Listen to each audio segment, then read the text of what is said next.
আল্লাহর হাবিব জন্ম নিলেন। মায়ের নাম ছিল আমিনা, বাবার নাম ছিল আব্দুল্লাহ। রাসূলুল্লাহ সাল্লাল্লাহু আলাইহি ওয়াসাল্লামের বাবা ওনার জন্মের আগে ইন্তেকাল করেন। রাসূল ছিলেন ওনার মায়ের একমাত্র সন্তান। হযরত আমিনার সাথে বিয়ে হওয়ার পরে আব্দুল্লাহ কিছুদিনের ব্যবধানে দুনিয়া থেকে চলে যান। ব্যবসা করার জন্য মক্কা থেকে সিরিয়ায় গিয়েছিলেন। ফেরার পথে মদিনা নামক জায়গায় এসে অসুস্থ হলেন। ইয়াসরাবে অসুস্থ হয়ে সেখানে নেমে পড়েন। কাফেলা থেকে বিচ্ছিন্ন হয়ে যান। কিছুদিন পরে সেখানে ইন্তেকাল করেন। রাসূলুল্লাহর জন্মের আগেই বাবা দুনিয়া থেকে বিদায় নিলেন। তিনি ইয়াতীম হয়ে গেলেন জন্মের পূর্বেই। এই জন্য আল্লাহ তাআলা বলেছে আলাম ইয়াজিদকা ইয়াতীমান ফাআওয়া। হে নবী, আপনার রব কি আপনাকে ইয়াতীম অবস্থায় পান নাই? মুহাম্মদকে বুকে তুলে নিলাম। ওই রাত আমি মক্কায় থাকলাম। পরের দিন সকালে রওনা দেব। মুহাম্মদ কোলে আসলো। রাতের বেলায় এক সন্তানই ভালো খাবার পায় না, দুধ। দুজন টানবে দুটা দুধ। তা আমি মনে মনে ভাবছিলাম আজকে তো তারা কষ্টই পাবে। কিন্তু অবাক হলাম, মুহাম্মদ আমার দুধের মাঝে মুখ দেওয়ার সাথে সাথে আমার দুইটা দুধ দুধে পরিপূর্ণ হয়ে গেল। আমার স্তন দুধে ফুলে উঠল। হযরত আমিনা, হযরত হালিমা বলেন, রাতের বেলা আমার সন্তান তৃপ্তি সহকারে দুধ খেলো, মুহাম্মদও খেলো। তারা চমৎকার ঘুম দিল। সকালবেলায় আবার রওনা দিলাম তায়েফের দিকে। আমার যে গাদাটা ছিল শীর্ণকায়, দুর্বল। কিন্তু যখনই গাদাটার পিঠে উঠলাম, গাদাটা এত জোরে হাঁটা শুরু করলো, আমার বান্ধবীদের গাদা পিছনে পড়ে যায়, আমারটা সামনে চলে যাচ্ছে। হযরত হালিমা বলেন, আমার এক বান্ধবী আমাকে ডেকে বলল, কিরে হালিমা, তুই কি গাদা চেঞ্জ করেছস? আমি বললাম না, আগেরটাই তো আছে। তখন তারা অবাক হয়ে বলল, নিশ্চয় এখানে স্পেশাল কিছু আছে। বাড়ি গেলাম ফিরে। আমাদের মূলত ছাগল ছিল, ছাগল আমরা চড়াতাম, বাচ্চা বিক্রি করতাম, দুধ খেতাম, দুধ বিক্রি করতাম। এটাই মূলত আমাদের পেশা ছিল। বাড়ি যাওয়ার পরে মা হালিমা বলছেন, দুর্ভিক্ষ চলছিল তখন দেশে, খাবারের খুব অনটন চলছিল। অনাবৃষ্টির কারণে গাছগাছালি ঘাস মরে গেছে। এই জন্য ছাগলও ভালো ঘাস পায় না, ছাগলের দুধও পায় না। কঠিন অবস্থা বিরাজ করছিল। কিন্তু মুহাম্মদ আমার ঘরে যাওয়ার পরে আমার ছাগলগুলোর ওলান দুধে ভর্তি হয়ে গেল। কাফেররা বিশ্বনবীকে নিয়ে তারা যত নাড়াচাড়া করবে, যারা বিশ্বনবী সম্পর্কে স্টাডি করতো না তাদেরও স্টাডি করার একটা মানসিকতা তৈরি হবে। আর রাসূলের জীবনে স্টাডি যেই করবে উনার প্রতি আকৃষ্ট হওয়া লাজেম হয়ে যাবে। এমন এক চরিত্র আল্লাহ তাআলা উনাকে দিয়েছেন। ওনার চারিত্রিক বৈশিষ্ট্যের কারণে, ওনার কর্মতৎপরতার কারণে সুস্থ বিবেক সম্পন্ন যে কোনো মানুষই তার প্রতি আকৃষ্ট হতে বাধ্য। তো আমরা রাসূল সাল্লাল্লাহু আলাইহি ওয়াসাল্লামকে আরো বেশি জানা দরকার। এই জন্য রবিউল আউয়াল মাসে আল্লাহর হাবিবের জীবন চরিত শোনার পাশাপাশি আমাদের পড়তে হবে।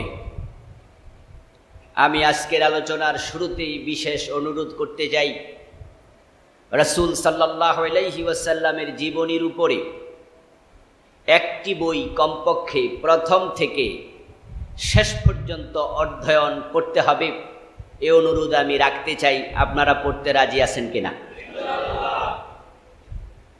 আলহামদুলিল্লাহ, অনেকে তো মধ্যে রাসূলের জীবনী নিয়ে লেখাপড়া করেছেন। রাসূলুল্লাহ সাল্লাল্লাহু আলাইহি ওয়াসাল্লামের জীবনীর উপরে লেখা বাংলা ভাষায় অনুদিত ইসলামী বইয়ের অভাব নাই। একসময় শুধু বাংলা ভাষায় বিশ্বনবী গোলাম মুস্তাফা লিখেছিলেন, আমরা ওনার বইটাই পড়তে হতো। এখন সিরাতে সরওয়ারে আলম আর রাহিকুল মখতুম, মানবতার বন্ধু মুহাম্মাদুর রাসূলুল্লাহ সাল্লাল্লাহু আলাইহি ওয়াসাল্লাম, এই বইগুলো বাংলা ভাষায় আপনারা কিনতে পাবেন। আর রাহিকুল মাখতুম, সিরাতে সরওয়ারে আলম, মানবতার বন্ধু মুহাম্মাদুর রাসূলুল্লাহ। আর সাথে তো বিশ্বনবী গোলাম মোস্তফার লেখা আছেই। এছাড়াও আরো অনেকগুলো রাসূলের সিরাতের বই বাংলায় পাওয়া যায়। আমাদের প্রত্যেকের ঘরে যেন রাসূলের একটি জীবনী গ্রন্থ থাকে। যাদের কাছে নাই তারা আজকে সিদ্ধান্ত নেবেন যে ইনশাআল্লাহ আমি এই সপ্তাহ সংগ্রহ করব, ঠিক আছে? নিজেরা পড়বেন, পরিবারের লোকদেরকে পড়তে বলবেন। বাসায় এটা সবার জন্য উন্মুক্ত থাকবে, টেবিলে রেখে দিবেন, যখনই যার যতটুকু সুযোগ রাসূলের জীবন পড়বে। আর আমি আশা করি আপনি যদি প্রথম দিক থেকে পড়া শুরু করেন, আপনি শেষ না করে শান্তি পাবেন না, আপনাকে এটা টানবে, খুব ভালো লাগবে পড়ে। আল্লাহ তাআলা বিশ্বনবীর জীবন সম্পর্কে আমাদের জানার তৌফিক দিন, আল্লাহুম্মা আমিন। সম্মানীয় ভাইয়েরা, আমরা গত জুমা আলোচনা করেছিলাম রাসূল সাল্লাল্লাহু আলাইহি ওয়াসাল্লামের আগমন কালের সামাজিক, রাজনৈতিক, ধর্মীয় প্রেক্ষাপট নিয়ে। আমরা তারপর থেকে আলোচনা করতে চাই ইনশাআল্লাহ। রাসূলুল্লাহ সাল্লাল্লাহু আলাইহি ওয়াসাল্লাম এ ধরাধামে তাশরীফ এনেছিলেন জাহিলিয়াতের যুগে। আল্লাহর হাবিবের জন্মের সনকে ইসলামের ইতিহাসে বলা হয় আমুল ফিল। কি বলা হয়? কথা বলতে হবে। আমুল ফিল, হস্তির বৎসর। অর্থাৎ রাসূল সাল্লাল্লাহু আলাইহি ওয়াসাল্লামের জন্মের 50 দিন আগে আব্রাহা অনেকগুলো হাতি নিয়ে কাবা ভেঙে ফেলার জন্য ইয়ামান থেকে মক্কার কাছাকাছি এসে পৌঁছেছিল। আল্লাহ তাআলা আব্রাহার ষড়যন্ত্রকে নস্যাৎ করে দিয়েছেন। তিনি কোরআন মাজিদ আমাদের জানিয়েছেন, আলাম তারা কাইফা ফাআলা রাব্বুকা বিআসহাবিল ফিল আলাম ইয়াজআল কাইদাহুম ফি তাদলিল। অর্থ শিখবেন, তাহলে নামাজে মনোযোগ বাড়বে, কি পড়ছেন বুঝবেন। আল্লাহ তাআলা বলছেন, হে নবী, আপনি কি দেখেননি আপনার প্রভু কিভাবে কি আচরণ করেছেন হাতিওয়ালার সাথে? যে হাতিওয়ালারা এসেছিল, তিনি কি তাদের সকল ষড়যন্ত্র নস্যাৎ করেননি? ওয়ারসালা আলাইহিম তায়রান আবাবিল, ঝাঁকে ঝাঁকে পাখি প্রেরণ করেছিলেন। ফাজআলাহুম কাসফিম মাকুল, তাদেরকে পশুর চিবানো ভুসি বানিয়ে ছেড়ে দিয়েছেন। রাসূলের জন্মের বছরেই ঘটনা ঘটেছিল। জন্মের কয়দিন আগে? এজন্য উনার জন্মের বছরকে বলা হয় আমুল ফিল। আল্লাহর হাবিব তাশরীফ এনেছিলেন এই ধরাদমে সুবহে সাদেকের সময়। সুবহে সাদেক তুলু হওয়ার পরে সূর্যের আগমন একটি ইঙ্গিত মানুষ অনুভব করে। আকাশের দিকে তাকালে বোঝা যাচ্ছে আলো ছড়াচ্ছে, একটি আলোকবর্তিকা আসছে, আগমনের সংকেত দেখা যাচ্ছে। বিশ্বনবী আলোকবর্তিকা, তিনি সূর্যের চেয়ে আরো বেশি আলো নিয়ে এসেছেন, সুবহানাল্লাহ। কারণ সূর্য পৃথিবীর একদিককে আলোকিত করে, আরেক দিকে অন্ধকার থেকে যায়।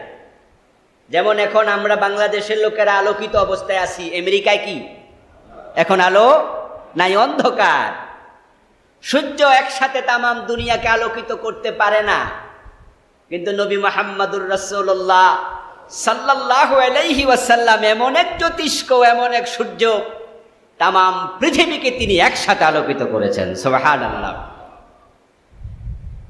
ইসলামের আলো আমরা বাংলাদেশের লোকেরা যেমন এখন পাচ্ছি, ইসলামের আলো পৃথিবীর এমন কোনো দেশ নাই যেখানে পৌঁছে নাই।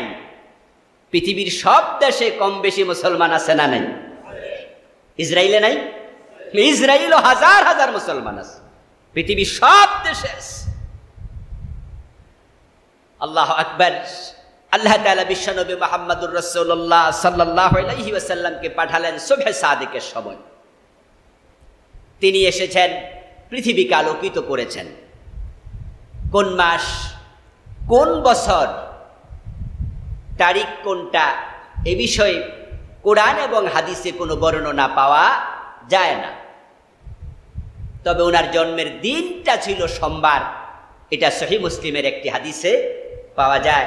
রাসূল নিজে বলেছেন, সোমবার প্রসঙ্গে উনাকে প্রশ্ন করা হয়েছিল যে আপনি কেন রোজা রাখেন।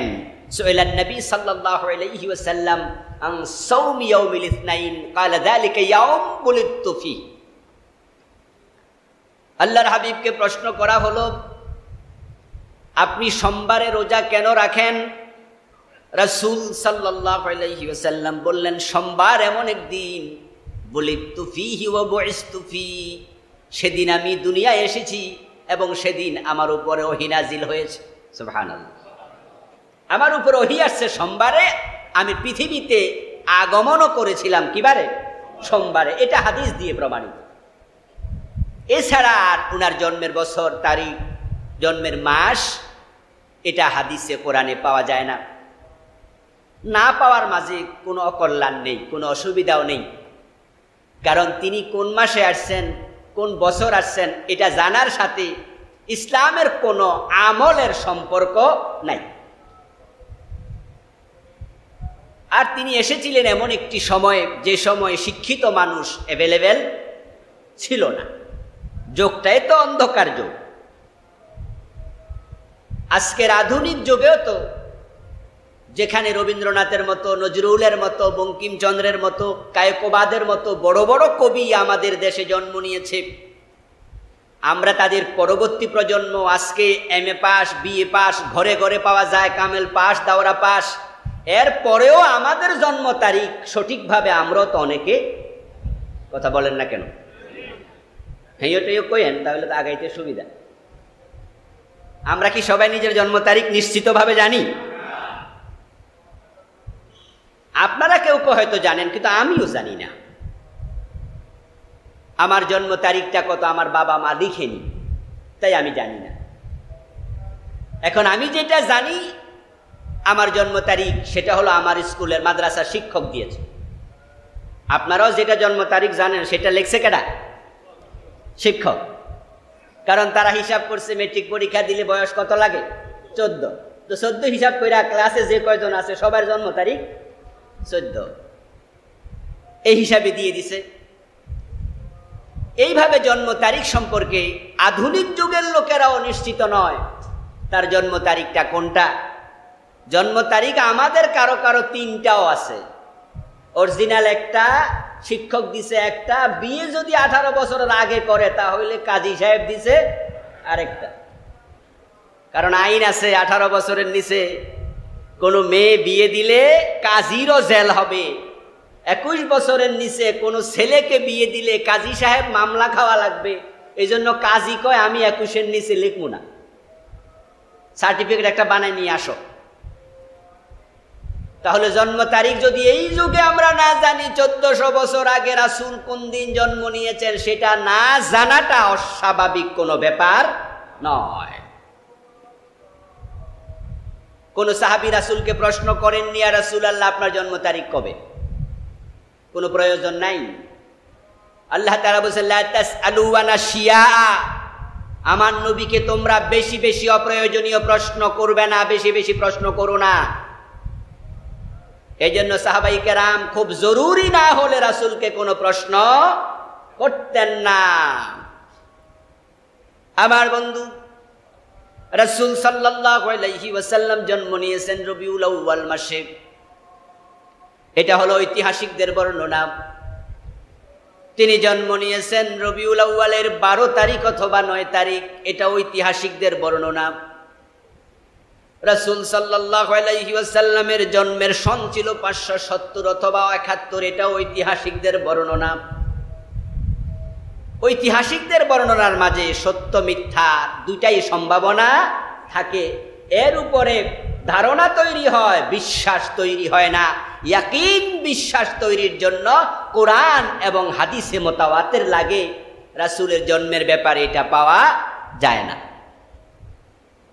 তবে তিনি জন্ম নিয়েছেন তার সত্য।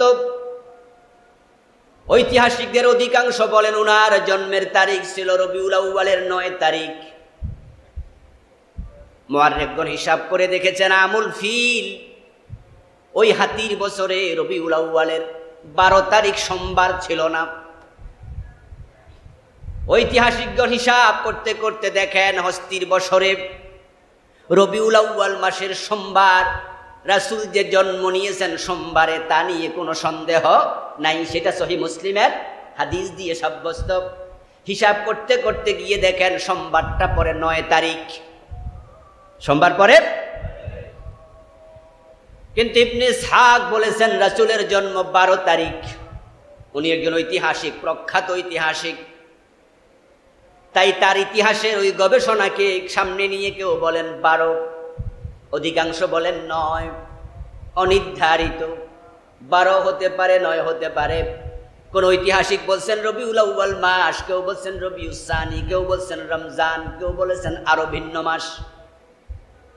কোন ঐতিহাসিক বলেছেন 570, কেউ বলেছেন 571। এখন নিশ্চিত পাওয়া গেল না, এটুকু আপনারা ক্লিয়ার?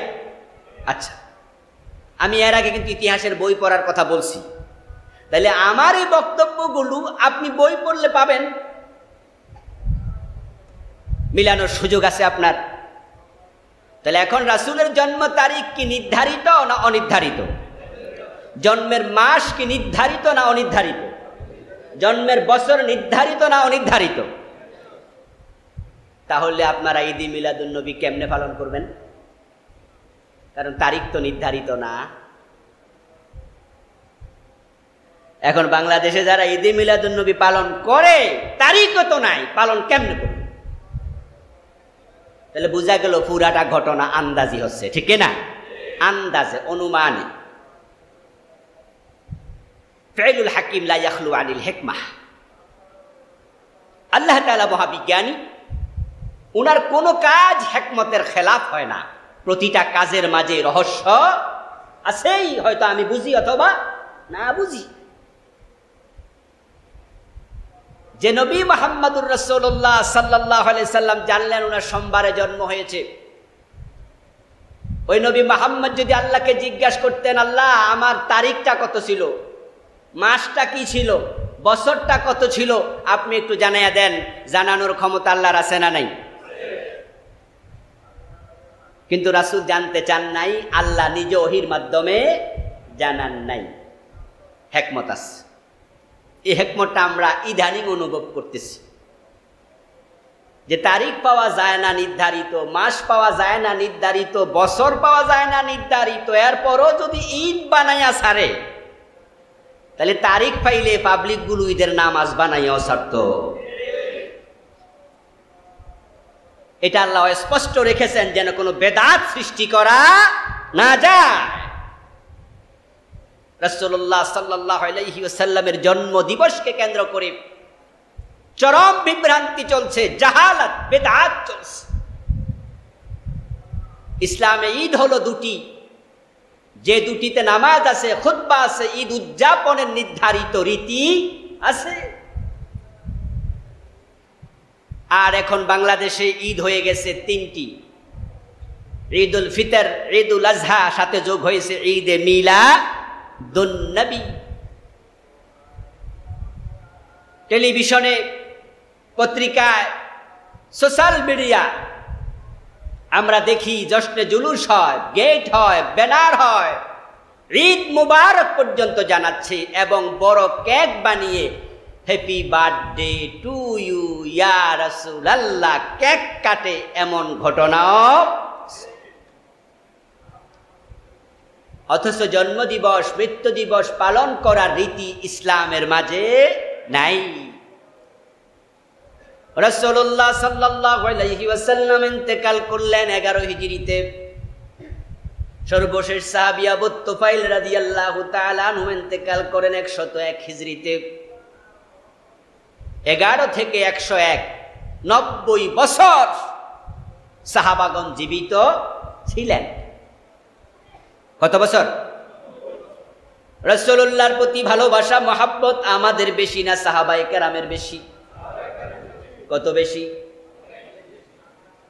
নিজের বুকে তীর নিতেন, রাসূলের গায়ে তীর পড়তে দেন নাই। নিজে খাননি, রাসূলকে খাইয়েছেন। রাসূলুল্লাহ সাল্লাল্লাহু আলাইহি ওয়াসাল্লামের ভালোবাসায় হাসতে হাসতে জীবন দিতেন। যেই সাহাবারা বিশ্বনবীকে নিজের জীবনের চেয়ে বেশি ভালোবাসতেন, রাসূলকে তারা অনুকরণ করতেন সবচেয়ে বেশি, ওই 90 বছরের রাসূলের জন্মদিবস রবিউল আউয়াল মাস বারবার এসেছে, কিন্তু কোন সাহাবী রাসূলের জীবনে 90 বছরের ভিতরে একবারও জন্মদিবস পালন করেন নাই। করলে তো হাদিসের কিতাবে থাকতো। রাসূল সাল্লাল্লাহু আলাইহি ওয়াসাল্লাম নবুয়ত পাওয়ার পর ইন্তেকাল পর্যন্ত জীবিত ছিলেন 23 বছর। কত বছর? 23 বছর। উনি কিভাবে থুতু ফেলেছেন, কিভাবে টয়লেটে ঢুকছেন, কিভাবে চুল কাটছেন, কোন কাতে ঘুমাইছেন, সবকিছু হাদিসের কিতাবে আছে না নাই? সব আছে। সুবহানাল্লাহ। এমন মানুষ পৃথিবীতে একজনও পাওয়া যাবে না যার সবকিছু লেখা হয়। বরং বিশ্বনবী এক্ষেত্রে একবারে এক্সেপশনাল। কিভাবে উনি কাশ দিছেন, হাসি দিছেন, থুতু ফেলছেন, সব হাদিসের কিতাবে আছে। এখন 23 বছর তিনি নবী ছিলেন। উনি যদি জীবনে কোনোদিন উনার জন্মদিবস পালন করতেন, সেটাও হাদিসের কিতাবে উল্লেখ থাকতই। অথচ তিনি একদিন পালন করেছেন নিজের জন্মদিবস, এটা হাদিসের কিতাবে নাই। সাহাবারা করেছেন, এটাও নাই। আরো আশ্চর্য হবেন, ঈদে মিলাদুন নবী, নবী অথবা সাহাবায়ে কেরাম উদযাপন দূরের কথা, ঈদে মিলাদুন নবী এর শব্দটাই কোরআন হাদিসে নেই। এই বাক্যটাই নেই। আজ পর্যন্ত পাইনি খুঁজে, অনেক খুঁজেছি, কারণ নাই বলা সহজ না। যদি থেকে যায় তাহলে আমার এই কথাটা হবে একটা অপাংতেয়, মূল্যহীন কথা। কাল বাদে পরশু একজন বিদগ্ধ পণ্ডিত আমাকে বলবে, আপনি এইভাবে নাই বললেন কেন, অমুক জায়গায় তো আছে। এই জন্য নাই শব্দটি বলার জন্য কোমরে গামছা বেঁধে বলা লাগে, না হয় নিজে হেও হওয়া লাগবে। এটা আমরা ডজন ডজন বার বলেছি, আজকে আবার বলছি যে ঈদে মিলাদুন নবী এটা কোরআন হাদিসে বাক্যটাই নাই। অথচ এটার জন্য আজকে একদল লোক ফানাফিল্লা বাকাবিল্লা হয়ে যাচ্ছে, জান তেজপাতা বানাই ফেলতেছে। মনে রাখবেন, ইসলামে যেটা সওয়াবের নিয়তে করা যাবে ওইটার দলিল থাকা লাগবে। রাসূলুল্লাহ বলেন, মান আহাদাসা ফি আমরিনা হাযা মা লাইসা মিনহু ফাহুয়া রাদ্দুন। আমার দিনের মাঝে নতুন কিছু যে ব্যক্তি ঢুকাবে, যেটা ছিল না, সেটা বাতিল, সেটা মারদুদ, সেটা প্রত্যাখ্যাত যদি কেউ করে, এটার নাম বিদআত। এই বিদআত হচ্ছে ইবাদতের ক্ষেত্রে সাইয়্যাহ, কমপক্ষে কবিরা গুনাহ। কমপক্ষে কি? আর বিদআতে সাইয়্যাহকে জায়েজ মনে করলে, সওয়াবের নিয়তে করলে, সাব্যস্ত হওয়ার পরে কবিরা গুনাহকে জায়েজ মনে করা কুফরি। কথা কি বোঝেন? চুরি করা কি? কোন গুনাহ? মিথ্যা বলা কি? মদ খাওয়া কি? সুদ খাওয়া কি? কবিরা গুনাহ। গীবত করা কি? তো বেদাতে সাইয়্যাহ কি? কবিরা গুনাহ। আল্লাহু আকবার। প্রশ্ন হতে পারে, হুজুর বলেন কি এসব? রাসূলের জন্য একটু আনন্দ করছি, উদযাপন করছি, মিছিল করছি, একটু হালুয়া রুটি খাইছি, এটা কবিরা গুনাহ কেন হবে? এর কারণ হচ্ছে আল্লাহর হাবিব বলছেন যে শাররুল উমুরি মুহদাসাতুহা,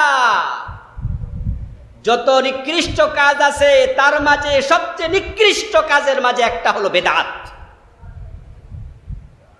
বেদাতের উপর আল্লাহর লানত, রাসূলের লানত, ফেরেশতাদের লানত, तमाम মানবতার লানত। আল্লাহর হাবিব সাল্লাল্লাহু আলাইহি ওয়াসাল্লাম বলেন, মান হাদাসা হাদাসা আও আওয়া মুহদাসা ফাআলাইহি লানাতুল্লাহি ওয়াল মালাইকাতি ওয়ান নাসি আজমাইন। আমি বানিয়ে বলছি না। যে ব্যক্তি বেদাত আবিষ্কার করবে, বেদাতিকে সাহায্য করবে, সহযোগিতা করবে, ফাআলাইহি লানাতুল্লাহ, তার উপর আল্লাহর লানত। বলছেন কে? নবী মুহাম্মদুর রাসূলুল্লাহ। ওয়াল মালাইকা, ফেরেশতার লানত, ওয়ান নাসি আজমাইন, तमाम মানুষের লানত।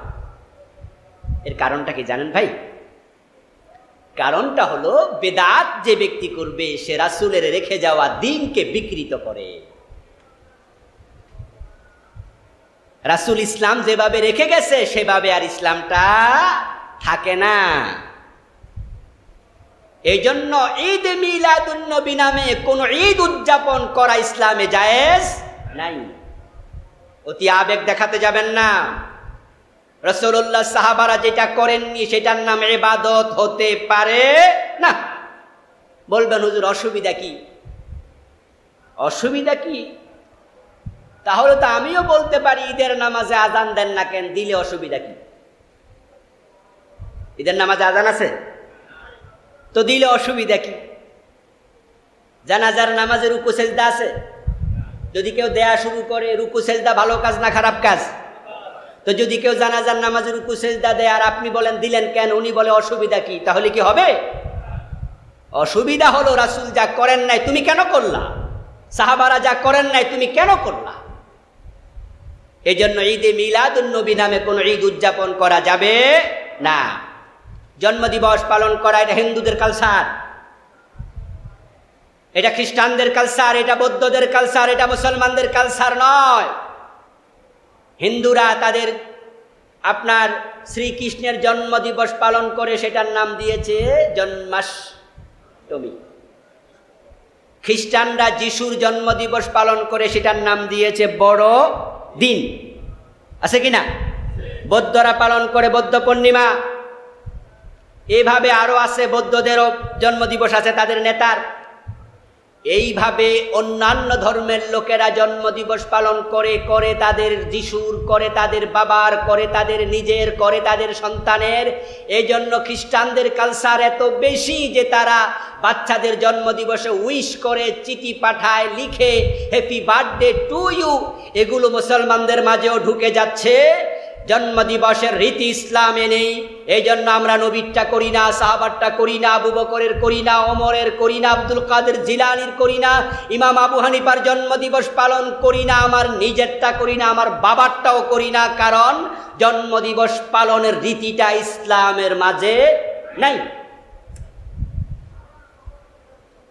এই জন্য এর সাথে যারা সম্পৃক্ত ছিলেন তারা তওবা করবেন, গুনাহ হয়েছে, আল্লাহ ফিরে আসার তৌফিক দিন। আল্লাহর হাবিব জন্ম নিলেন, মায়ের নাম ছিল আমিনা, বাবার নাম ছিল আব্দুল্লাহ। রাসূলুল্লাহ সাল্লাল্লাহু আলাইহি ওয়াসাল্লামের বাবা ওনার জন্মের আগে ইন্তেকাল করেন। রাসূল ছিলেন ওনার মায়ের একমাত্র সন্তান। হযরত আমিনার সাথে বিয়ে হওয়ার পরে আব্দুল্লাহ কিছুদিনের ব্যবধানে দুনিয়া থেকে চলে যান। ব্যবসা করার জন্য মক্কা থেকে সিরিয়ায় গিয়েছিলেন। ফেরার পথে মদিনায় নামক জায়গায় এসে অসুস্থ হলেন। ইয়াসরাবে অসুস্থ হয়ে সেখানে নেমে পড়েন। কাফেলা থেকে বিচ্ছিন্ন হয়ে যান। কিছুদিন পরে সেখানে ইন্তেকাল করেন। রাসূলুল্লাহর জন্মের আগেই বাবা দুনিয়া থেকে বিদায় নিলেন। তিনি ইয়াতীম হয়ে গেলেন জন্মের পূর্বেই। এই জন্য আল্লাহ তাআলা বলছে আলাম ইয়াজিদকা ইয়াতীমান ফাআওয়া। হে নবী, আপনার রব কি আপনাকে ইয়াতীম অবস্থায় পান নাই? আলাম ইয়াজিদকা ইয়াতীমান ফাআওয়া, তিনি আপনাকে আশ্রয় দিয়েছেন, আপনি ইয়াতীম ছিলেন। তাই কারো বাপ মরে গেলে, মা মরে গেলে এটা ভাববেন না যাই রে লোকটার এই ছেলেগুলোকে কে দেখবে, তারা তো সব শেষ হয়ে গেল। না, কিছু কিছু শেষ থেকে আবার শুরু হয়। যেমন ডিম যদি না ফোটে, ফেটে না যায়, নতুন বাচ্চার আগমন পৃথিবীতে ঘটে না। কিছু কিছু শেষ থেকে মহা কিছু শুরু হয়। রাসূলুল্লাহ সাল্লাল্লাহু আলাইহি ওয়াসাল্লামের বাবা নাই, চিরয়াতীম, কিন্তু সেই নবীকে আল্লাহ কোথায় নিয়ে আসলেন? ওয়া রাফা'না লাকা যিকরাক। আল্লাহ তাআলা বলে আমি আপনার স্মরণকে উচ্চকিত করেছি। তাম পৃথিবীতে একটা সেকেন্ড সময় অতিবাহিত হয় না যখন পৃথিবীর কোথাও না কোথাও নবী মুহাম্মদুর রাসূলুল্লাহর নাম উচ্চারিত হয় না। একটা সেকেন্ডও যায় না। ফ্রান্সের এই ম্যাক্রো জ্ঞানপাপী জালেম রাসূলকে হাও করে ছোট করবে কি পাবে? অসম্ভব, এটা তো সম্ভব না। আবু জেহেল চেয়েছিল, আবু লাহাব চেয়েছিল, তারা ধ্বংস হয়ে গিয়েছে। রাসূলের ছেলে ইব্রাহিমের ইন্তেকালের পরে তারা বলছে মুহাম্মদের 3টা বাচ্চা ছেলে ছিল, 3টাই তো মরে গেল, ওকে নিয়ে আমাদের আর টেনশন করা দরকার নাই, ওর বংশ তো আর বাড়বে না, ওর নাম নেয়ার লোকও কয়দিন পরে খুঁজে পাওয়া যাবে না। তাই তারা বলল হুয়াল আবতার, সে লেজ কাটা হয়ে গেছে, জড়ো কাটা হয়ে গেছে, শিকড় কাটা হয়ে গেছে, ওকে নিয়ে টেনশন করো না, কয়দিন পরে তার নাম নেয়ার কেউ থাকবে না। আল্লাহ তাআলা বলে না, ইন্না শানিআকা হুয়াল আবতার, আপনার দুশমনরা জড়ো কাটা, লেজ কাটা, ধ্বংস হবে।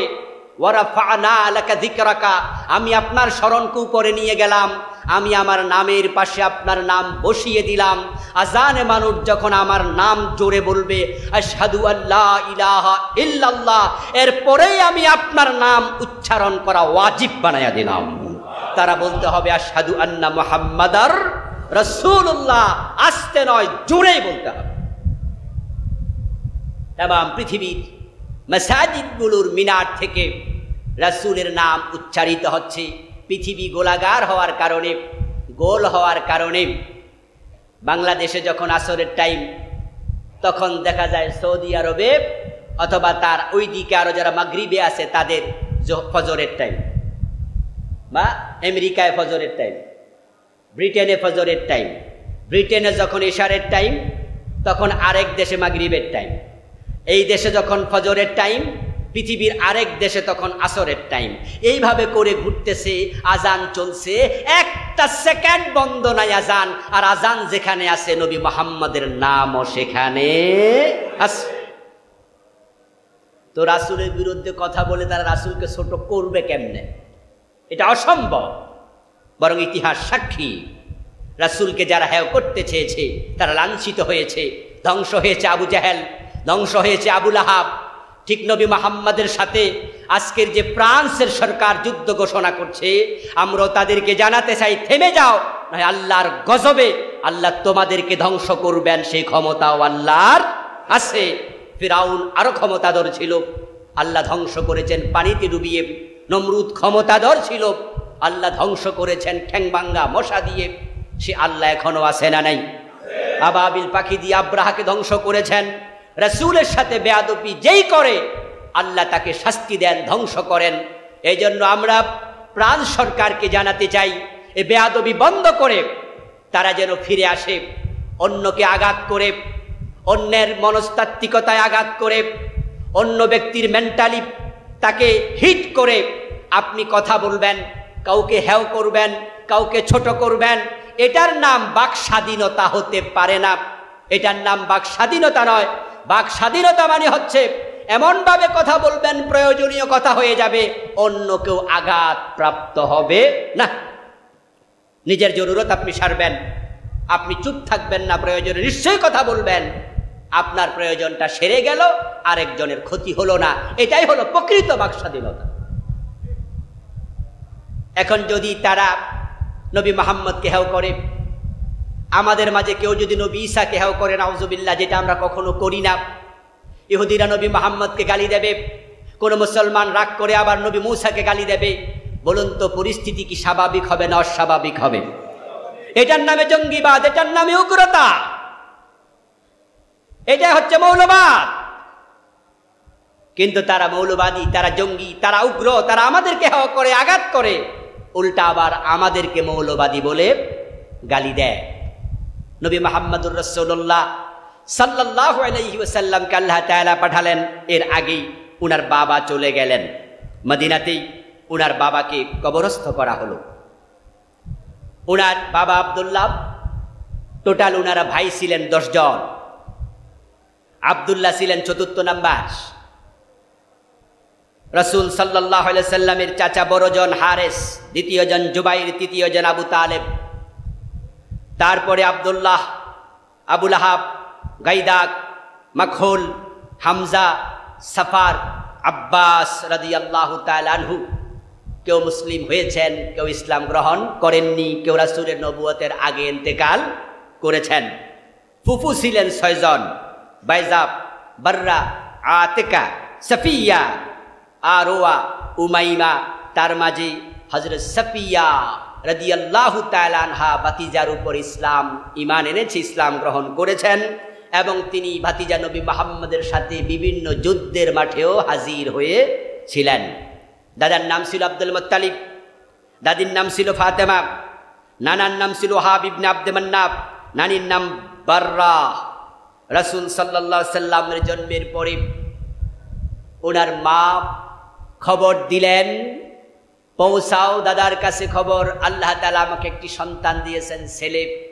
আপ্লুত হয়ে দৌড়াইয়া গেলেন, সন্তানকে কোলে নিলেন, কাবার অঙ্গনে হাজির করলেন নিজের কোলে করে।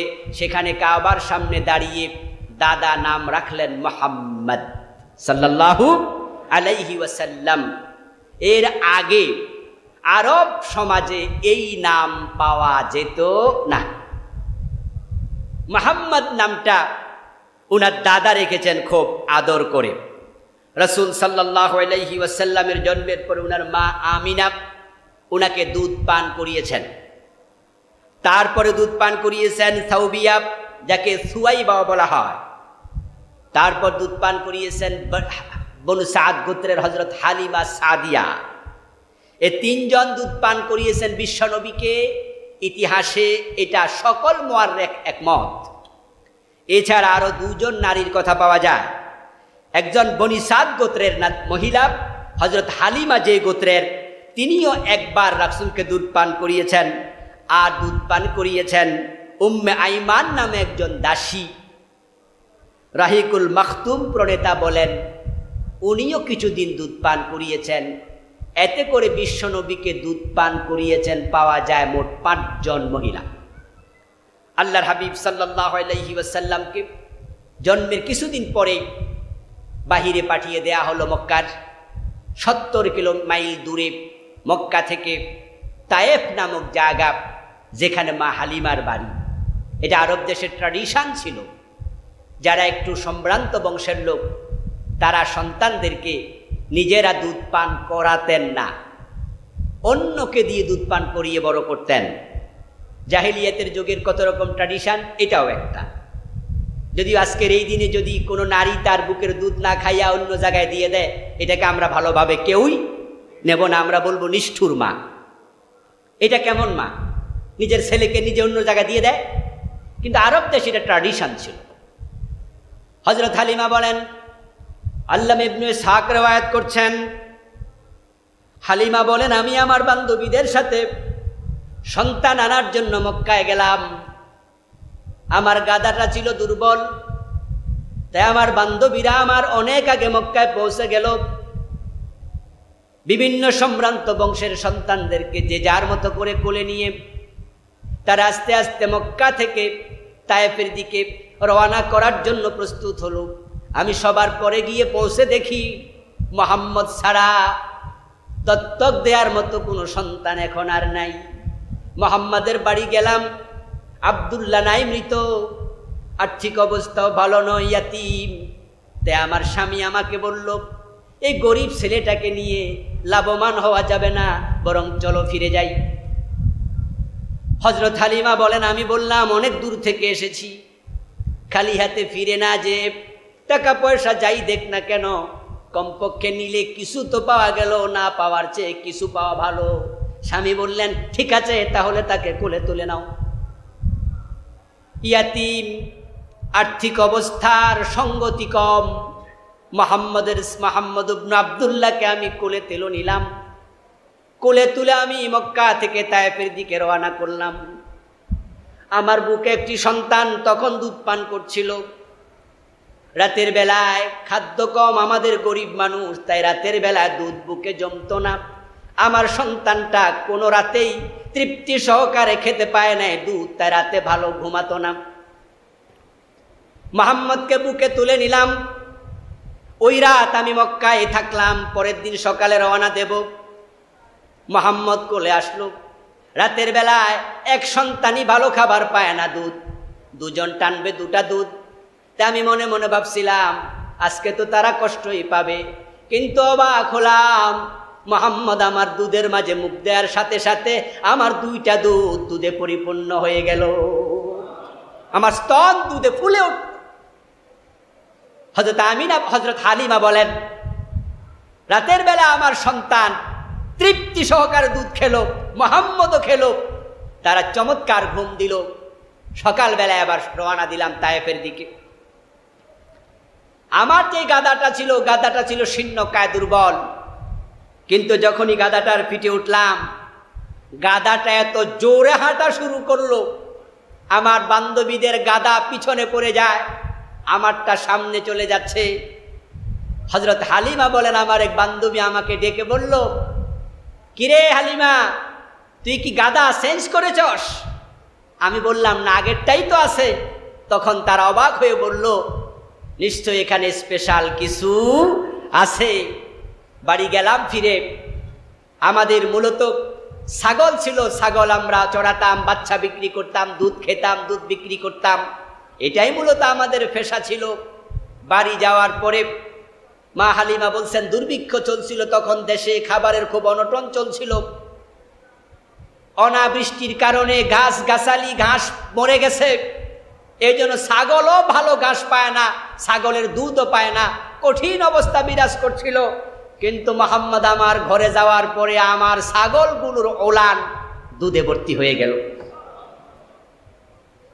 লোকজন বকরির রাখালদেরকে গালিগালাজ করতো, কিরে হালিমার ছাগল চড়ায় কই, তোরা কোথায় চড়াস?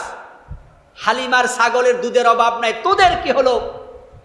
অবস্থা দৃষ্টি আমার কাছে মনে হচ্ছিল মুহাম্মদ বিশেষ কিছু হবে, যদি আমি বুঝে উঠতে পারিনি।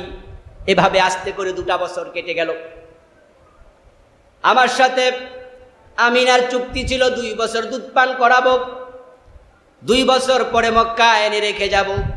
ওই চুক্তি মোতাবেক আমি মক্কায় আসলাম, দুধ ছাড়িয়ে দিলাম, আমিনার কাছে রেখে গেলাম। রেখে দিয়ে যাওয়ার পথে বললাম, বোন আমার, যদি মুহাম্মদকে আমার কোলে আপনি আরো কিছুদিনের জন্য দিতেন আমি খুশি হতাম। সে যাওয়ার কারণে আমার পরিবারে অনেক সমৃদ্ধি আসছে, তাকে আমি মহব্বত করি, যদি আপনি দয়া করতেন।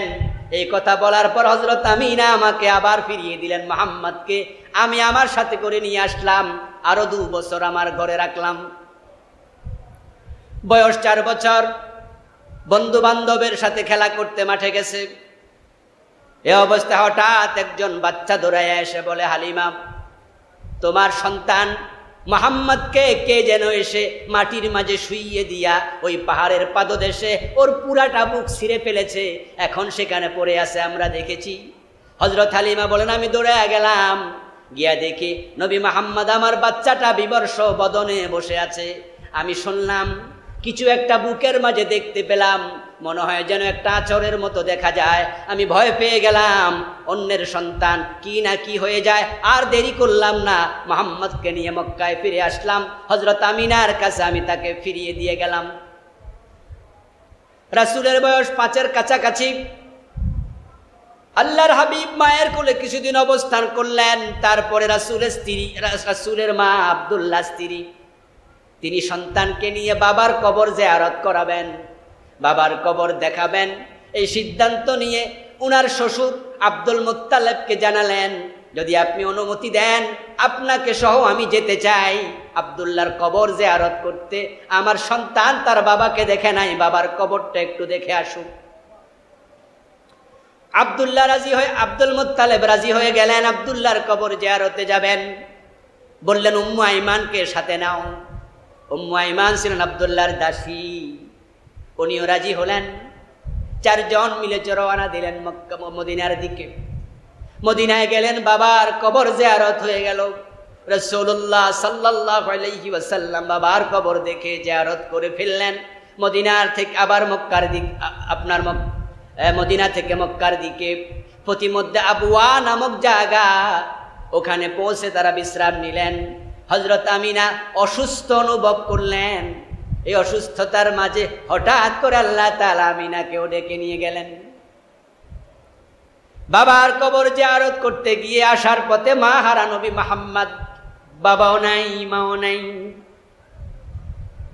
একবারে ইয়াতীম, চির ইয়াতীম। আব্দুল মুত্তালিব নাতিকে কোলে নিয়ে মক্কায় ফিরে আসলেন। রাসূলুল্লাহ সাল্লাল্লাহু আলাইহি ওয়াসাল্লামকে আরো 3 বছর তিনি সান্নিধ্যে রাখলেন। আব্দুল মুত্তালিব ছিলেন মক্কার লিডার। উনার সাথে একই আসনে মক্কার কেউ বসতে সাহস করতো না।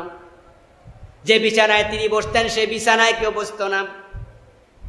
কিন্তু তখন লোকজন বাচ্চা কাচ্চা নিয়ে গল্প গুজব করতেন, নবী মুহাম্মদ উনার বিছানায় যখন উঠে বসতেন, কেউ যদি এসে নবী মুহাম্মদকে টান দিত, সর চলে আয়, তোর দাদা সম্মানী মানুষ, তার আসনে কেউ বসে না। তখন আব্দুল মুত্তালিব বলতেন, তোমরা আমার নাতিকে আমার থেকে আলাদা করো না, আমি তাকে আমার জানের চেয়েও বেশি ভালোবাসি। খুব বেশি আদর করতেন নাতিকে। বাবার যে গ্যাপ, মায়ের যে ঘাটতি, সবটা আব্দুল মুত্তালিব একাই ফসিয়ে দিতেন। কিন্তু আল্লাহ তাআলার সিদ্ধান্ত বোঝা কঠিন। 3 বছরের ব্যবধানে 8 বছর বয়সে আল্লাহ তাআলা দাদা আব্দুল মুত্তালিবকে টেনে তুলে নিয়ে গেলেন। রাসূলুল্লাহ সাল্লাল্লাহু আলাইহি ওয়াসাল্লাম দাদাকে হারিয়ে এবার কোথায় যাবেন? উনার চাচাদের মাঝে আবু তালেব এগিয়ে আসলেন। উনার অর্থনৈতিক অবস্থাও ভালো ছিল না, উনিও ছাগল টাগল চড়াইয়া কোন রকম ব্যবসা বাণিজ্য করে জীবন কাটাতেন। কিন্তু তিনি ভাতিজা মুহাম্মদকে কোলে তুলে নিলেন, বললেন যে মুহাম্মদ আমার কাছেই থাকবে। মা নাই, বাবা নাই, দাদা নাই, দেখার মতো কেউ নাই। রাসূলুল্লাহ সাল্লাল্লাহু আলাইহি ওয়াসাল্লাম চাচার কাছে গেলেন। চাচার বকরি চড়াতেন, আস্তে আস্তে করে বেড়ে উঠছেন। বয়স হয়ে গেল 12 বছর বয়সে চাচা যাচ্ছেন সিরিয়ায় ব্যবসা করার জন্য। ভাতিজা মুহাম্মদকে বললেন, তুমিও সাথে চলো, কিভাবে ব্যবসা বাণিজ্য করে একটু শিখে নাও, নিজে নিজে কিছু করে খাওয়ার জন্য প্রস্তুত হও। যেতে যেতে ইরাকের বসরা নামক জায়গায় গেলেন। ওখানে গিয়ে তাবু খাটালেন, বিশ্রাম করবেন। ওই ইরাকের বসরায় ওখানে একজন আবেদ ছিল, ইহুদি ধর্মের অনেক বড় পণ্ডিত, খ্রিস্টান ধর্মের পণ্ডিত। উনার নাম ছিল বুহাইরা। কি নাম ছিল? বুহাইরা। বুহাইরার প্রকৃত নাম বুহাইরা নয়, তার প্রকৃত নাম ছিল জারজিস। জারজিস নামক ব্যক্তি অনেক বড় আলেম। বুহাইরা আছে এই নামে পরিচিত, এটা তার লকব অথবা উপনাম হবে। বুহাইরা আসে নিজের ঘরে থাকে, বাড়ির পাশে তাবু, তাবুর দিকে বের হলেন। বের হয়ে তাবুর কাছে গেলেন। তাবুর কাছে গিয়ে তিনি নবী মুহাম্মদকে দেখতে পেলেন। দেখে তিনি হাত চেপে ধরলেন, ধরে বললেন, তোমার নাম মুহাম্মদ? আল্লাহর হাবিব বলে, জি। তুমি তো শেষ নবী, তুমি কার সাথে এসেছো? চাচাকে দেখিয়ে দিলেন। আবু তালেবকে কাছে নিয়ে বললেন, আমি তোমার ভাতিজার মাঝে তাওরাতে এবং ইনজিলের মাঝে শেষ নবীর যে আলামতগুলো আল্লাহ বলেছেন সবগুলো নিজের চোখে দেখতে পাচ্ছি। তিনি হচ্ছেন নবী কি মাউউদ, আল্লাহর ওয়াদাকৃত নবী। তাকে নিয়ে তুমি সামনে যেও না, কারণ শত্রুরা যদি টের পায় তাকে হত্যা করবে। আমি বলি তাকে নিয়ে মক্কায় ফেরত যাও। চাচা আবু তালেব ব্যবসা বন্ধ করে ওই কাফেলার সাথে তিনি না গিয়ে মক্কায় ফিরে আসলেন। রাসূলুল্লাহ সাল্লাল্লাহু আলাইহি ওয়াসাল্লামের ব্যাপারে আবু তালেবের আইডিয়া হলো, কিছুটা ধারণা তৈরি হলো। ওই ধারণার কারণেই আবু তালেব মৃত্যু পর্যন্ত নবী মুহাম্মদের পাশ ছাড়েন নাই। যদিও ঈমান আনেন নাই, কিন্তু ভাতিজাকে কখনো নিজ থেকে আলাদা করেন নাই। আবু তালেবের কাছে রাসূল আস্তে আস্তে বেড়ে উঠছেন। বয়স হয়ে গেল 25 বছর বয়সে রাসূলুল্লাহ সাল্লাল্লাহু আলাইহি ওয়াসাল্লাম চাকরির অন্বেষা করছেন, খুঁজছেন। প্রস্তাব আসলো, মক্কায় একজন ধনী মহিলা আছে, তার নাম খাদিজা। ওই খাদিজা বিনতে খুয়াইলিদ রাদিয়াল্লাহু তাআলা আনহা, সে ব্যবসায় বিভিন্ন লোককে নিয়োগ দেয়। ওনার নিয়ম ছিল টাকা দিত, সিরিয়া ইয়ামানে ব্যবসা করতে যেত, মাল কিনে আনতো, ওই লোকেরাই মাল বিক্রি করত। ব্যবসা যা হতো তার কিছু অংশ তিনি নিতেন, কিছু অংশ ওই লোকটাকে দিতেন। নবী মুহাম্মদ সাল্লাল্লাহু আলাইহি ওয়াসাল্লামের কাছে প্রস্তাব আসার পরে ঠিক এই সিস্টেমে তিনি রাজি হলেন। রওনা দিলেন সিরিয়ার দিকে। হযরত খাদিজা বলেন, উনার গোলাম মাইসারাকে সাথে নিয়ে যাও। মাইসারাকেও রাসূল সাথে নিলেন। সিরিয়ায় ব্যবসা করলেন, মাল কিনে আনলেন, মক্কায় বিক্রি করলেন। 2 মাস উনার তত্ত্বাবধানে ব্যবসা চলছে। খাদিজার কাছে ফিরে এসে যখন টাকাগুলো জমা দিলেন, খাদিজা অবাক হলেন, উনার জীবনে যত ব্যবসা করছেন এই পরিমাণ বারাকার কখনোই হয় নাই, এত বরকত উনার জীবনে আর হয় নাই। খাদিজা অবাক হয়ে গেলেন, মাত্র 2 মাসে এত টাকা। মাইসারাকে জিজ্ঞাসা করলেন, মাইসারা তুমি কি বুঝলা? তুমি তো আগে আরো কত ব্যবসায়ীর সাথে গিয়েছো। রাসূল সাল্লাল্লাহু আলাইহি ওয়াসাল্লামের চারিত্রিক এমন কিছু গুণাবলী মাইসারা উল্লেখ করলেন, একের পর এক বলতেই থাকলেন। মাইসারা বললেন, এমন মানুষের সঙ্গ আমি জীবনে কোনোদিন পাই নাই। কাউকে চিনতে হলে জানতে হলে তার সঙ্গী হওয়া লাগবে। আমি আবুল কালাম আজাদ এখানে বসে বড় বড় বক্তৃতা দেই, কিন্তু আমি 5 ওয়াক্ত নামাজ ঠিকঠাক করি কিনা এটা আপনি কেমনে জানবেন? আমি ওয়াদা রক্ষা করি কিনা, আমার পরিবারের লোকদের সাথে কি ব্যবহার করি, আমার লেনদেন ঠিক আছে কিনা, যদি এটা আপনি জানতে চান আমার সাথে 2 মাস 3 মাস চললে আপনি ক্লিয়ার হয়ে যাবেন। আল্লাহর হাবিবের সাথে মাইসারা 2 মাস থেকে সে মা খাদিজার কাছে বলছে যে এমন ভদ্রলোক, এমন গুণের লোক, এমন সত্যবাদী, এমন আমানতদার আমি পৃথিবীতে আর কাউকে দ্বিতীয় দেখি না, আমার জীবনে আমি পাই নাই। প্রশংসা শুনে সত্যবাদিতা, আমানতদারিতা, বিনম্র আচরণ সবটা দেখে খাদিজাতুল কুবরা তৎকালীন যুগের অনেক ধনাঢ্য নারী, সম্ভ্রান্ত বংশের নারী তাহেরা, উনি রাসূলের জন্য নিজের বিয়ের প্রস্তাব দিলেন। সুবহানাল্লাহ। উনি উনার দাসীকে বললেন, সরাসরি প্রস্তাব দিতে লজ্জা পেয়েছেন, দাসীকে বললেন যদি মুহাম্মদ আমাকে বিয়ে করতে চায় তাহলে আমি মুহাম্মদকে বিয়ে করতে রাজি আছি। রাসূলুল্লাহ সাল্লাল্লাহু আলাইহি ওয়াসাল্লাম ছোটকাল থেকেই তো অন্যের ঘরে থাকেন, চাচার ঘরে বড় হচ্ছেন। চাচারও তো ছেলে আছে হযরত আলী, এরপরে আপনার আকিল, জাফর, উম্মে হানি, আলীরও তো অনেকগুলো সন্তান। পরিবারটা খুব ভালো চলছে তা তো না, এখানে আরেকজনের ঘরে আর কয়দিন থাকি, তাই যদি খাদিজাকে বিয়ে করি তাহলে তো কমপক্ষে একটু আলাদা হওয়ার সুযোগটাও পাইলাম। রাসূল জরুরত অনুভব করে বললেন আমি রাজি যদি আমার চাচা রাজি হয়। আবু তালেবের কাছে দাসী প্রস্তাব নিল। আবু তালেবও খাদিজাকে চিনতেন, জানতেন, এত একজন ধনাঢ্য সম্ভ্রান্ত নারী যদি আমার ভাতিজা, মা নাই বাবা নাই জেনেও বিয়ে করতে রাজি হয়, আমি আবু তালেবও রাজি। রাসূলুল্লাহ সাল্লাল্লাহু আলাইহি ওয়াসাল্লামের বিয়ের মজলিস তৈরি হলো। আল্লাহর হাবিব সাল্লাল্লাহু আলাইহি ওয়াসাল্লামের বিয়ে আবু তালেব নিজে পড়ালেন। ওই বিয়ের মজলিসে আবু তালেব নিজে খুতবা পড়লেন। আবু তালেবের খুতবা ইতিহাসের পাতায় জলজল করে জ্বলছে। আবু তালেব বিয়ের খুতবাতে বললেন, বিশ্ব নবীর প্রশংসায় পঞ্চমুখ হয়ে আলোচনা করলেন। আলহামদুলিল্লাহিল্লাযী জাআলানা মিন যুররিয়্যাতি ইব্রাহিম ওয়া যার'i ইসমাঈল ওয়া জাআলা লানা বালাদান হারামা ওয়া বাইতান মাহজুজা ওয়া আন্না মুহাম্মাদ ইবনে আবদুল্লাহ লা ইউজানু বিহি ফাতাম মিন কুরাইশিন ইল্লা রুজ্জিহা বিহি বারকাতান ওয়া ফাদলান ওয়া আদলা। সবাই বলেন সুবহানাল্লাহ।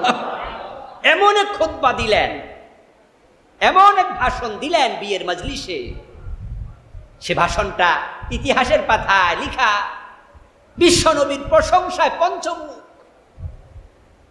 তিনি বলছেন আল্লাহ শুকরিয়া, আলহামদুলিল্লাহ। কি বললেন? আলহামদুলিল্লাহিল্লাযী জাআলানা মিন যুররিয়্যাতি ইব্রাহিম ওয়া যার'i ইসমাঈল। আল্লাহর প্রশংসা যে আল্লাহ আমাদেরকে ইসমাঈল এবং ইব্রাহিমের বংশ থেকে পাঠিয়েছেন। ইব্রাহিমের বংশধর, ইসমাঈলের বংশধর। কিন্তু আবু তালেব কি মুমিন ছিল? মুশরিক ছিল। আলহামদুলিল্লাহ পড়ে খুতবা শুরু করছে। আলহামদুলিল্লাহ বললে মুমিন হওয়া যায় না। সুবহানাল্লাহ, আলহামদুলিল্লাহ, আল্লাহু আকবার জিকির করলে মুমিন হওয়া যায় না। মুমিন হওয়ার জন্য ইসলামী ক্রাইটেরিয়া ফলো করে মুমিন হওয়া লাগে। আবু তালেব আলহামদুলিল্লাহ বলছে, ওয়া জাআলা লানা বালাদান হারামা ওয়া বাইতান মাহজুজা। প্রশংসা করছে আল্লাহর, যে আল্লাহ আমাদের জন্য পবিত্র কাবা দিয়েছে, যে কাবাতে হজ করার জন্য তামাম দুনিয়ার মানুষ আসে। আমরা গর্বিত, সেই কাবার আমরা মোতাওয়াল্লি, আমরা কাবার সংরক্ষণকারী। আল্লাহর শুকরিয়া। কাবা পেয়ে খুশি, ইব্রাহিমের সন্তান হয়ে খুশি, নবী মুহাম্মদকে ভাতিজা হিসাবে পাইয়া খুশি, কিন্তু ঈমান পাইয়া খুশি না। আল-ইয়াওমা আকমালতু লাকুম দীনাকুম ওয়া আতমামতু আলাইকুম নি'মাতি ওয়া রাদিতু লাকুমুল ইসলামা দীনা। আল্লাহকে ইসলামকে পরিপূর্ণ করলাম এবং ইসলামকে তোমাদের দিন বানায় আমায় আল্লাহ খুশি হইয়া গেলাম। আল্লাহ ইসলামকে পরিপূর্ণ বানাইয়া আমাদের দিন হিসাবে দিয়া আল্লাহ কয় আমি খুশি। আর আল্লাহর বান্দারা ইসলামকে পরিপূর্ণ দিন হিসাবে পাইয়া খুশি হয় না, তাই তারা ইসলামের কিছু মানে, ইহুদি খ্রিস্টানেরও কিছু মানে। কি পরিতাপ এ বান্দাদের জন্য, কি আফসোস এ মুসলমানের জন্য। আল্লাহকে আমি পরিপূর্ণ দিয়া খুশি, আর আপনি পরিপূর্ণ পাইয়া খুশি না, আপনি কিছু পাইয়া খুশি, তাই বাকি অংশ আপনি অন্য থেকে হাওলাত নেন। নবী মুহাম্মদ পাইয়া খুশি। ইন্না মুহাম্মদ ইবনে আব্দুল্লাহ লা ইউজানু বিহি ফাতাম মিন কুরাইশ ইল্লা রুজ্জিহা বিহি বারকাতাও ওয়া ফাদলাও ওয়া আদলা। 25 বছর বয়স ভাতিজা মুহাম্মাদের। আরবে আরো শত শত যুবক আছে, কুরাইশ বংশেও আছে কত যুবক। আজকে সব মানুষের সামনে হাজিরানে মজলিসে বলছে আমার ভাতিজা মুহাম্মদ এমন এক সন্তান, এমন এক ব্যক্তি, তামাম কুরাইশের যত যুবক আছে তাদের চরিত্র, তাদের বুদ্ধি, তাদের মেধা, তাদের প্রজ্ঞা, তাদের প্রত্যুৎপন্নমতিতা, তাদের বিচক্ষণতা, তাদের শিক্ষা দীক্ষা সব যদি এক পাল্লায় রাখা হয়, আমার ভাতিজার সব গুণ যদি এক পাল্লায় রাখা হয়, সব যুবকের সে আমার ভাতিজার পাল্লা ভারী হয়ে যাবে। আরে নবী মুহাম্মদ উত্তম ব্যক্তি নবুয়তের পরে নয়, নবুয়তের আগেই জন্মগতভাবে। উনাকে আল আমিন এই নামটা কি মুসলমানরা দিয়েছিল? কাফেররা দিয়েছিল। আস-সাদিক কাফেররা বলতো। যে কাফেররা নবীকে মক্কা থেকে তাড়িয়ে দিয়েছিল, ওই কাফেররাই নিজের টাকা পয়সা উনার কাছে আমানত রাখত। আজকে কুরাইশদের উপস্থিতিতে সব কুরাইশের যুবকের তুলনায় আমার ভাতিজা শ্রেষ্ঠ। খুতবার মাঝে ঘোষণা দিলেন আবু তালেব। একজন ব্যক্তি মাথা তুলে দাঁড়াইয়া বলে নাই তোমার ভাতিজার প্রশংসা করো করো, কিন্তু আমাদের সন্তানদের হেও করো কেন, এই কথা কেউ বলেনি। কারণ সবাই জানতো মুহাম্মাদের মতো যোগ্যতা সম্পন্ন, চারিত্রিক গুণ সম্পন্ন দ্বিতীয় আর একটা সন্তান কুরাইশ বংশে নাই। সবচেয়ে বেশি যোগ্য আমার ভাতিজা। রাসূল সাল্লাল্লাহু আলাইহি সাল্লামের যোগ্যতার এই বহিঃপ্রকাশ আরো আগ থেকে শুরু। আপনারা জেনে থাকবেন, যখন কাবা পুনর্নির্মাণ করা হলো, পুনর্নির্মাণ করার সময় হাজরে আসওয়াদ পাথরকে কাবার দিক থেকে সরানো লাগছে, যেহেতু ঘর বানানো হবে। ওটা কাবার দেয়ালের সাথে ছিল এবং আছে, কিয়ামত পর্যন্ত থাকবে। ওই পাথরটাকে খুলে আলাদা করে রাখা হয়েছিল, ঘর বানানো শেষ। এখন পাথরটাকে পুনঃস্থাপন করা হবে। অনেকগুলো গোত্র ছিল, পাথর হলো একটা, গোত্র হলো 10টা 15টা। এখন ওই পাথরটা কেমনে আনবে? সবাই বলতেছে এই পাথর আমরা বহন করে নেব, অনেক সম্মানের কাজ, এটা আমরা করতে চাই। ওই গোত্র বলে আমরা করতে চাই, এই গোত্রের লোকেরা বলে আমরা করতে চাই। শেষ পর্যন্ত জাহিলি সিস্টেমে ফয়সালা, সেটা হলো কি, তাহলে আসো আমরা তলোয়ার দিয়ে ফয়সালা করি, মারামারি করতে থাকবো, শেষ পর্যন্ত যারা টিকে হেরায় পাথর নেবে। ইন্না লিল্লাহ। কাবা ঘর নিয়ে মারামারি? না না, এটা অসুন্দর প্রস্তাব, এটা হতে পারে না। তো সমস্যার সমাধান কি? এত লোক এত গোত্র ধরবো কেমনে? পাথর তো একটা। সমাধান মাথায় আসলে কেউ একজন বলল, এটা কাজ করো, আমরা যারা এখানে গোত্রের লোকেরা আছি, আমরা এখানে সিদ্ধান্ত নেব, এমন সিদ্ধান্ত যেটা আমরা ছাড়া তৃতীয় আর কেউ জানবে না, গোপন থাকবে। কি সিদ্ধান্ত? একজন প্রস্তাব করলো, আগামীকাল সকালবেলা এই কাবার ভিতরে, কাবার অঙ্গনে সবার আগে যে প্রবেশ করে, আমরা তাকে বিচারক মেনে নেব, সে যে ফয়সালা দেয় সেটাই হবে চূড়ান্ত। এখন আগামীকাল সকাল বেলায় কাবায় কে ঢুকবে আমরা তো কেউ জানি না, আমরা না অন্য কেউ। এই খবরটা আমানত, কেউ কাউকে দিবা না। লোকজন বলল তলোয়ার দিয়ে মারামারিছে, এটা একটু শান্তিপূর্ণই মনে হয়, দ্যাটস ওকে, ঠিক আছে, এটাই হোক। এখন সকালবেলায় ফজরের টাইমে সবাই এসে দূরে অপেক্ষা করছে, কাবা শরীফের একটু অন্তর দূরে, যে কে ঢোকে দেখি। তারা দেখতে পেল মুহাম্মাদুর রাসূলুল্লাহ সাল্লাল্লাহু আলাইহি ওয়াসাল্লাম ভোরবেলায় সব মানুষের আগে তিনি কাবায় ঢুকছেন। তারা দেখে চিৎকার দেওয়া শুরু করলো, মুহাম্মদ আস-সাদিক আল আমিন, আর এই তো আল আমিন, এই তো আস-সাদিক, তার ফয়সালা আমরা মেনে নেব এবং সেই তো উত্তম ফয়সালাকারী, তার সে যোগ্য আর মক্কায় কে আছে। আল্লাহর হাবিবকে তারা এসে ধরল, মুহাম্মদ তুমি তো জানো না আজকে এমন একটি সিদ্ধান্তের ব্যাপারে, আমরা এই সিদ্ধান্ত কালকে নিয়েছি, তুমি ঢুকছো, তোমাকে আজকে ফয়সালা দিতে হবে। রাসূলুল্লাহ সাল্লাল্লাহু আলাইহি ওয়াসাল্লাম শুনলেন, এখন এত বিশাল একটি ব্যাপার, ফয়সালা কেমনে দেবেন তিনি ভাবছেন। উনার মাথার মাঝে আল্লাহ বুদ্ধি ঢেলে দিলেন। সবগুলো গোত্র তারা ওই পাথর বহন করতে চায়। পাথরটা তো হযরত আদম আলাইহিস সালাম জান্নাত থেকে নিয়ে এসেছেন, সম্মানী পাথর। ইব্রাহিম আলাইহিস সালাম কাবার দেয়ালে লাগায় রাখছেন সম্মানী পাথর। প্রত্যেকের অন্তরে ভালো চিন্তা, এ ফজিলত থেকে কাউকে বঞ্চিত করা ঠিক হবে না, কিন্তু কেমনে কি করি। হঠাৎ মাথায় বুদ্ধি আসলো, একটা বড় কাপড় নিয়ে আসো, চাদর নিয়ে আসো। একটা চাদর আনা হলো। রাসূল সাল্লাল্লাহু আলাইহি ওয়াসাল্লাম ওই পাথরের কাছে গেলেন, ধাক্কায়া ধাক্কায়া পাথরটাকে চাদরের মাঝখানে আনলেন। চাদরের মাঝখানে এনে এবার বলছে, তোমরা কত গোত্র? বলে এত। তো সবাই আসো, চাদরে ধরো। সুবহানাল্লাহ পড়বেন না? চাদর তো 4 কোণাওয়ালা, তো গোত্র যদি 50টা হয় ধরার সুযোগ আছে কিনা? তো সবাই চাদরে ধরল, তোলা দিল কাবার সামনে, একবারে দেয়ালের সাথে এনে তারপরে রেখে দিল। আল্লাহ রাসূল বলেন, তোমরা যে ফজিলত চেয়েছিলে সবাই ফজিলত পেয়ে গেলে।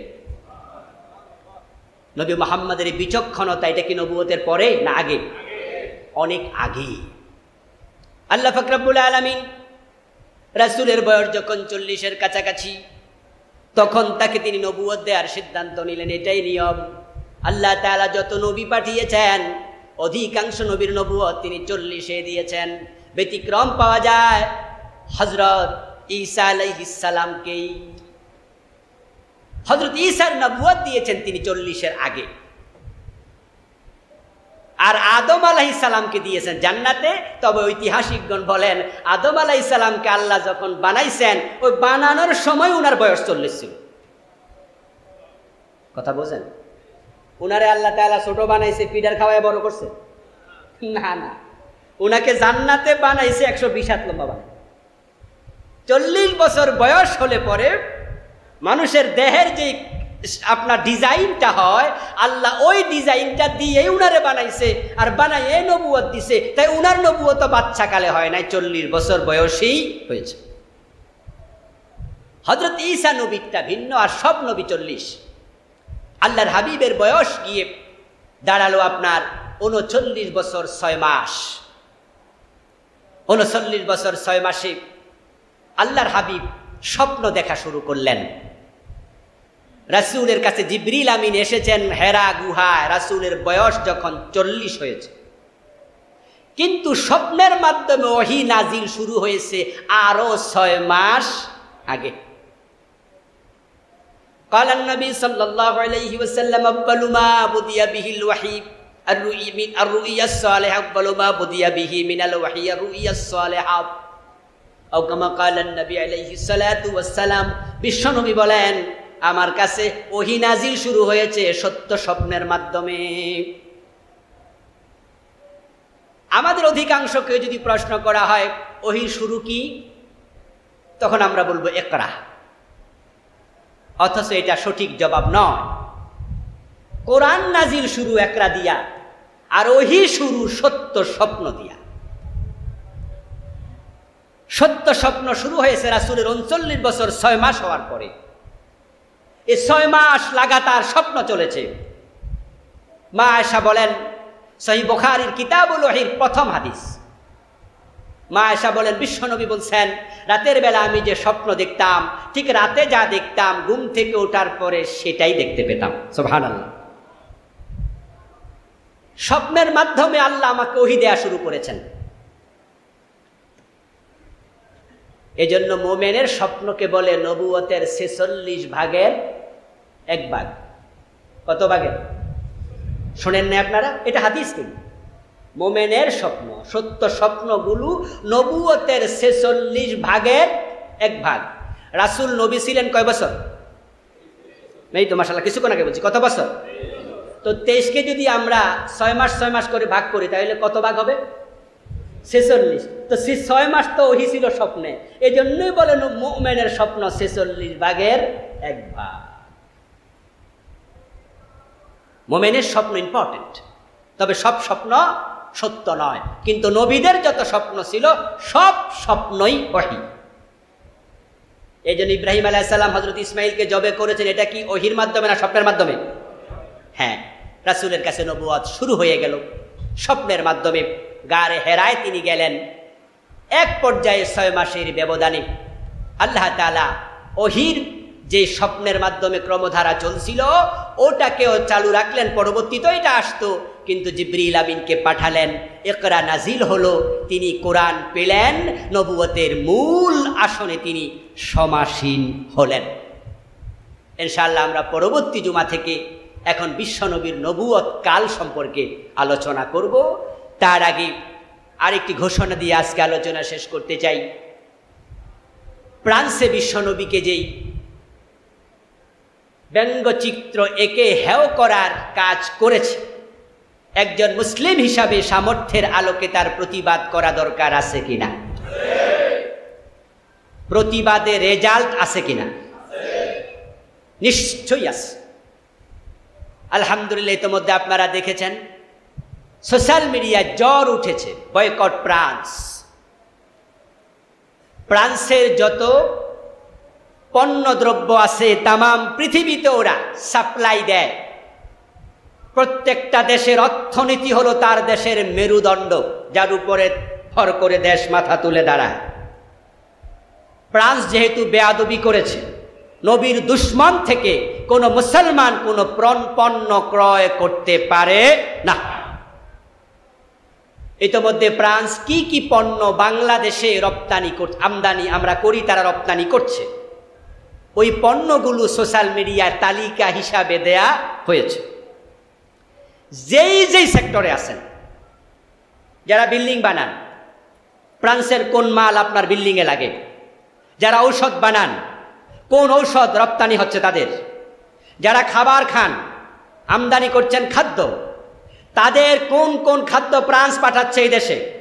এইভাবে প্রত্যেক মুসলমান নিজের সেক্টরে সেগুলো চিহ্নিত করে বর্জন করতে হবে। এটা 1 নাম্বার প্রতিবাদ হওয়া উচিত। যাদের পক্ষে সম্ভব ফ্রান্সের প্রোডাক্টগুলোকে তালিকা করে করে আপনারা সোশ্যাল মিডিয়া প্রচার করুন।